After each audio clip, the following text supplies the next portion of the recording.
Cop laughs at black girl for saying her mom's in special forces, until she walks onto the scene. The afternoon sun beat down on the sidewalk outside the Greendale Community Center where 11-year-old Maya Thompson sat on the concrete steps, her basketball rolling between her feet. She was talking to her teammate Carlos and a few other kids from the summer camp when the conversation turned to what their parents did for work. Carlos bragged about his dad being a firefighter, another kid mentioned her mom was a doctor, and then Maya spoke up with quiet pride in her voice. "My mom's in the Army Special Forces," she said, adjusting her worn basketball jersey. "She's coming to pick me up after she finishes at the base today." The words had barely left her mouth when a harsh, mocking laugh shattered the comfortable chatter of the group. The laugh came from Officer Brian Hendricks, who was leaning against his patrol car in the parking lot, supposedly keeping an eye on the community center during the busy summer months. He was a heavy-set man in his 40s, with graying hair and a permanent scowl that made kids automatically nervous around him. He pushed himself off his car and walked over to the group of children, his duty belt jangling with each step. "Special Forces," he repeated, shaking his head with an amused grin that didn't reach his eyes. "Come on now, don't be telling stories to impress your friends. We all know that's not true." Maya felt her stomach drop as all the other kids turned to stare at her, some with confusion, others with the beginnings of doubt creeping into their expressions. She gripped the basketball tighter, feeling its familiar bumpy texture under her fingers as she tried to find her voice. "It's not a story," Maya said, though her voice came out smaller than she wanted it to. "My mom is Staff Sergeant Denise Thompson. She's been in the Army for 16 years and she really is in Special Forces." Officer Hendricks laughed again, louder this time, and several adults who were picking up their kids stopped to see what was happening. "Listen, little girl," he said, bending down slightly in that condescending way adults do when they think a child is being silly. "I've been in law enforcement for 22 years. I've worked with military personnel. I know what Special Forces soldiers look like, and they definitely don't look like what you're describing." The unspoken meaning in his words was clear to everyone listening, and Maya felt her face burn with humiliation and anger. Carlos tried to defend his friend, stepping forward with his chin raised. "Maya doesn't lie. If she says her mom is Special Forces, then she is." But Officer Hendricks just waved him off dismissively. "Son, you're being a good friend, but you're also being naive. This girl is obviously making things up to sound important. Special Forces soldiers are the absolute elite of our military. They're not." He paused, looking Maya up and down with an expression that made her want to disappear into the ground. "They're just not what she's claiming." A small crowd had started to gather now, parents and kids alike drawn by the spectacle of a police officer confronting a child. Some people had their phones out, though whether they were recording or just pretending to check messages, Maya couldn't tell. She felt like she was standing in a spotlight that was burning her from the inside out. "My mom has medals," Maya said desperately, her voice cracking. "She's been to Iraq and Afghanistan. She's trained other soldiers. She's a hero." The words tumbled out in a rush, each one feeling more futile than the last as Officer Hendricks's smirk grew wider. "Medals can be bought online," he said, addressing the crowd now as much as Maya. "Uniforms too. I see it all the time, people pretending to be veterans for attention or benefits. And now kids are getting in on it too, making up elaborate fantasies about their parents." He turned back to Maya, his expression fake sympathetic. "Look, there's no shame in having a regular mom who works a regular job. You don't need to invent some action movie character to be proud of her." The tears started then, hot and unstoppable, rolling down Maya's cheeks despite her desperate attempts to blink them back.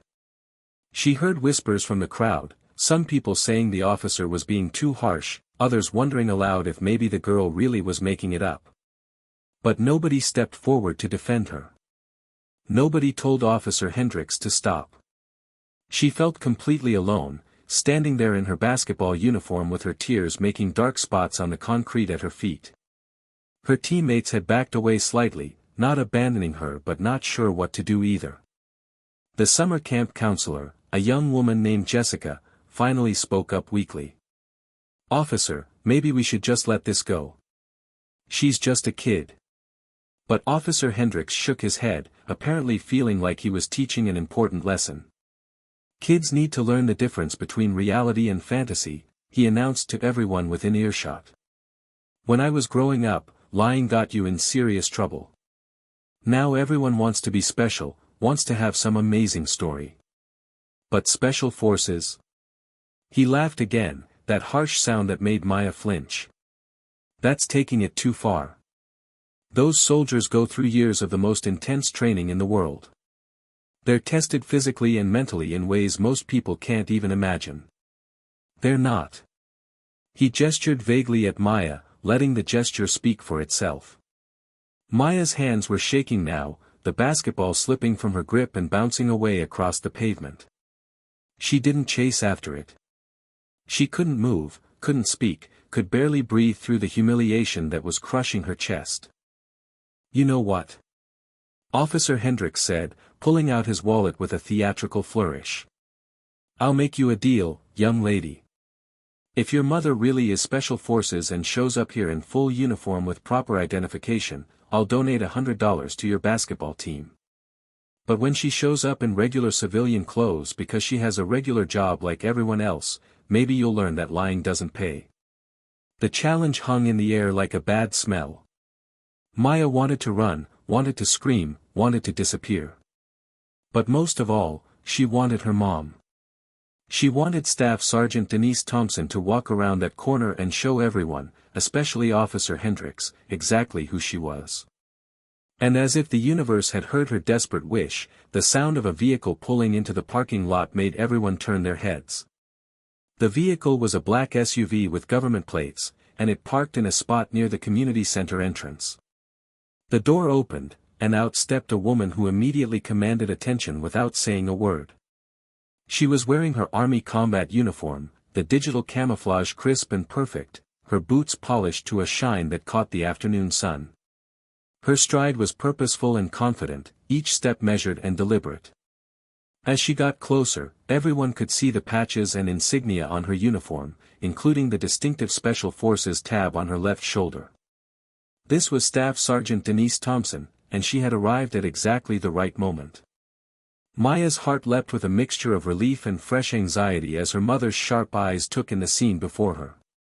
Denise's gaze swept over the crowd, the crying child who was her daughter, the uncomfortable-looking camp counselor, the other kid standing in an awkward semicircle, and finally landed on Officer Hendricks, whose smirk had frozen on his face like a mask he couldn't quite remove. She walked straight to Maya first, her expression softening for just a moment as she knelt down and wiped the tears from her daughter's face with gentle fingers. "You okay, baby girl?" she asked quietly, her voice carrying a warmth that was meant only for Maya.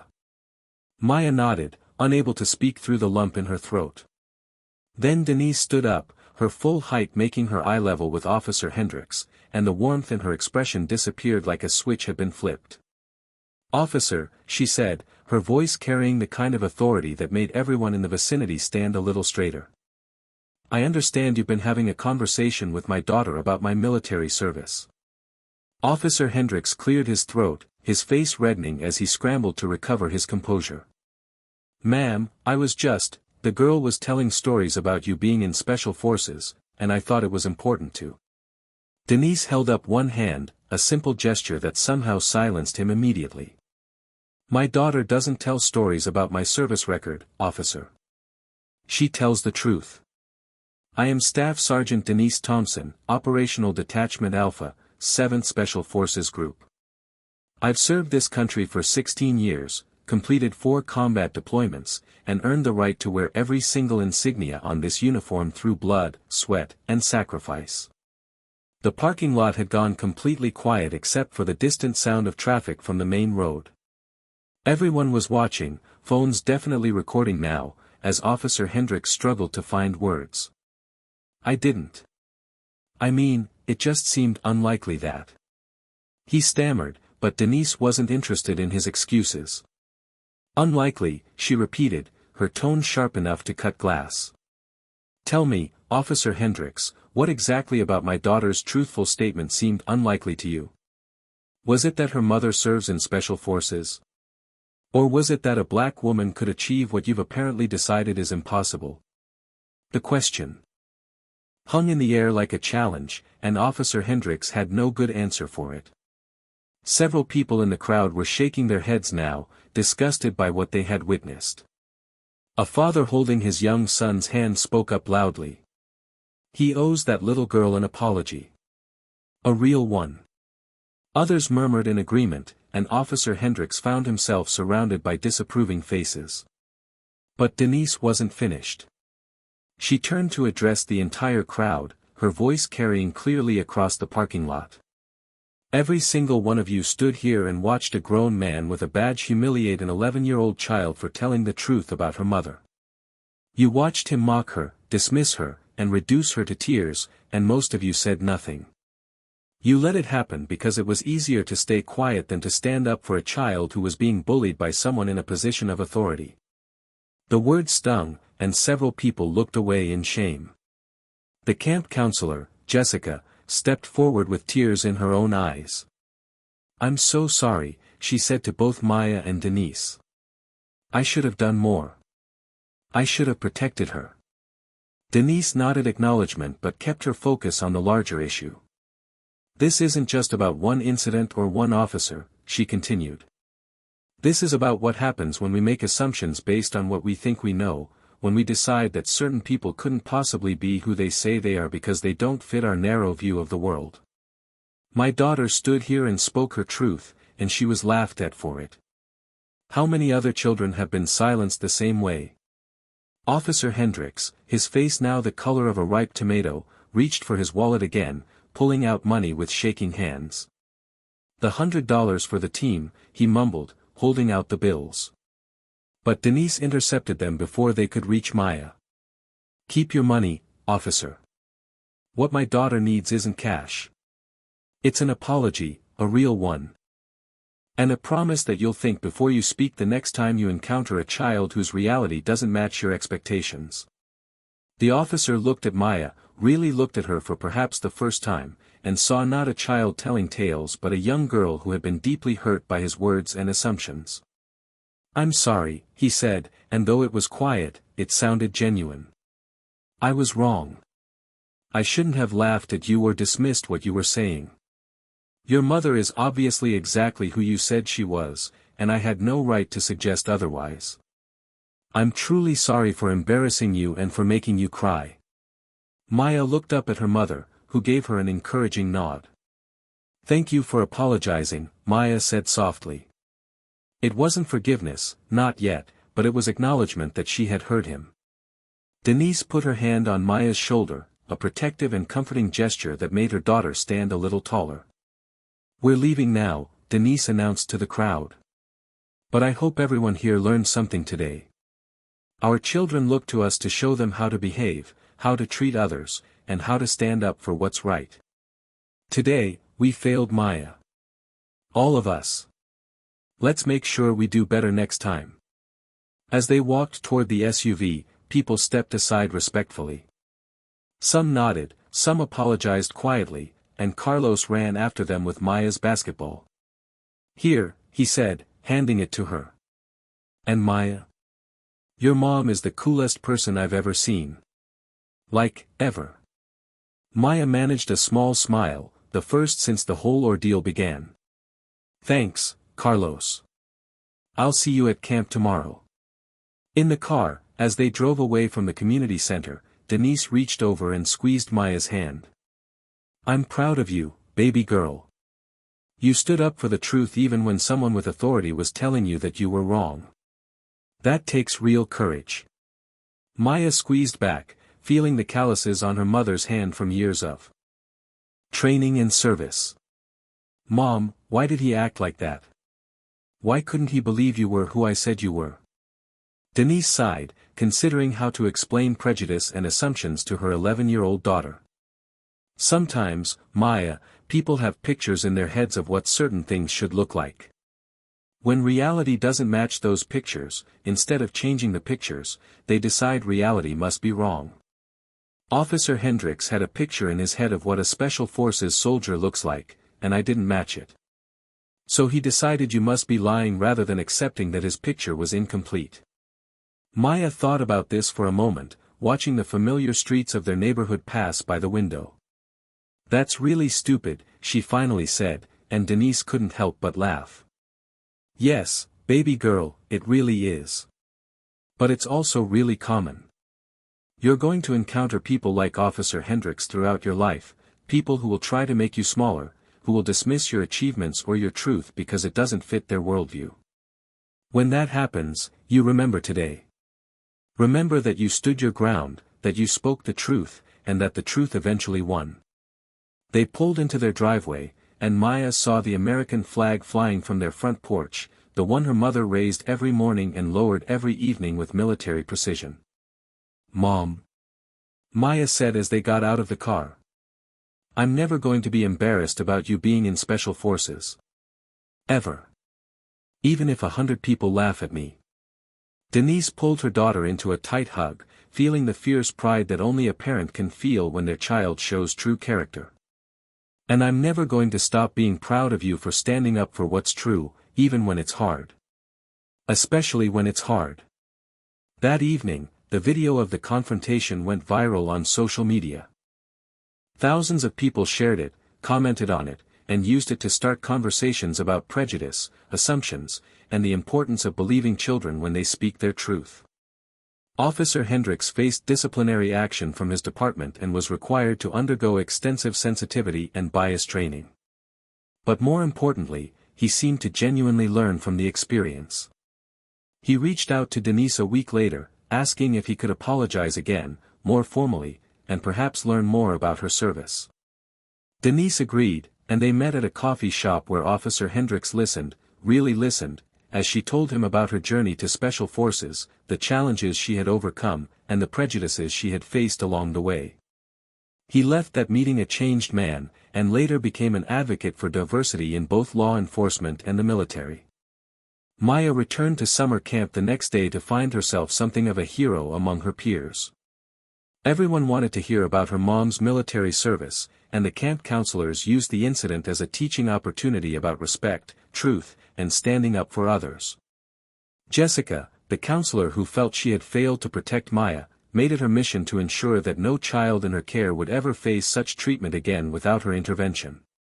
She instituted new policies at the camp about respectful communication and created a safe space for kids to share their family stories without fear of mockery or disbelief. For Maya, the experience became a defining moment in her young life. She had learned that truth doesn't always win immediately, that sometimes it has to fight against prejudice and ignorance, but that it's always worth defending. She had learned that adults aren't always right, that authority doesn't equal wisdom, and that sometimes a child's voice can be the most powerful one in the room. Most importantly, she had learned that her mother was even more of a hero than she had thought.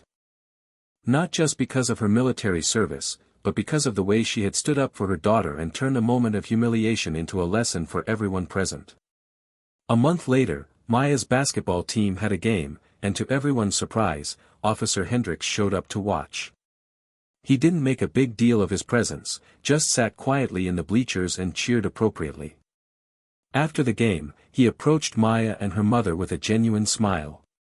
"You played great out there," he told Maya. "Your defensive skills are really impressive."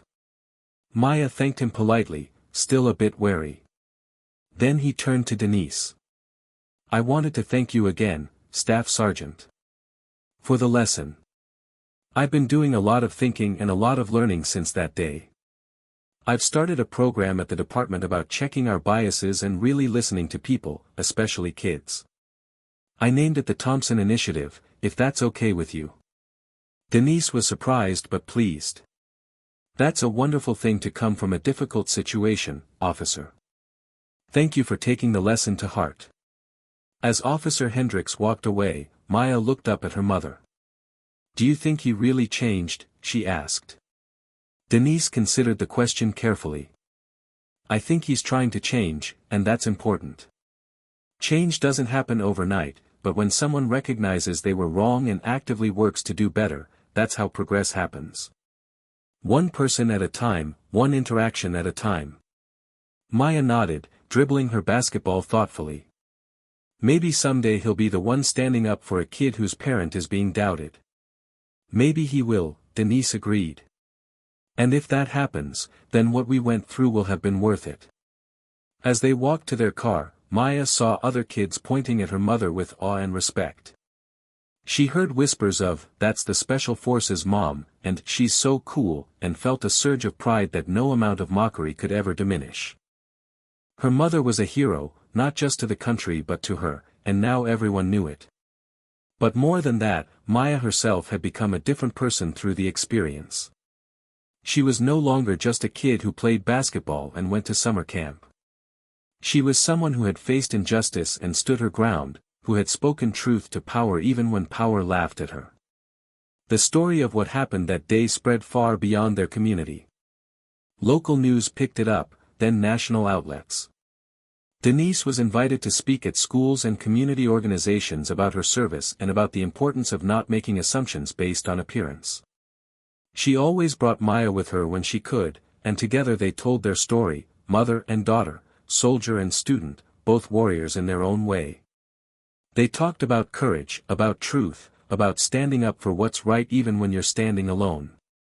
They talked about the weight of words and the power of assumptions and the importance of listening to children.